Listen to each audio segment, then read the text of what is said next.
How to install your Blazer CWL512 floodlight onto a tractor. Here are some of the recommended tools and accessories you will need to complete this installation, and here are the items that come with the light. First, using the mounting bracket to determine where you want the light to be located, drill holes in your desired mounting locations and secure the light with the provided hardware. Now that the light is secured to the vehicle, we can begin the wiring portion of our installation.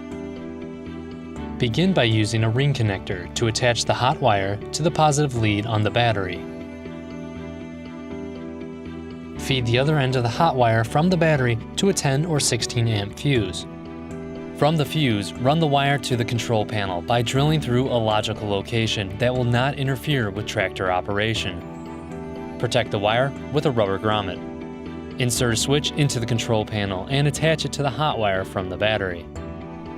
Next, run the hot wire from the switch back to the light, using a route that will not interfere with tractor operation. Secure this hot wire to the corresponding hot wire in the light's pigtail, using a heat shrink butt connector. In the same fashion, use another heat shrink butt connector to attach a neutral wire to the corresponding neutral wire in the light's pigtail. See the printed instructions for more information. Run the neutral wire and secure it to a good ground location, somewhere on the tractor that will not interfere with tractor operation.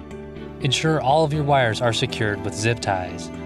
Finally, test the light to make sure everything works properly.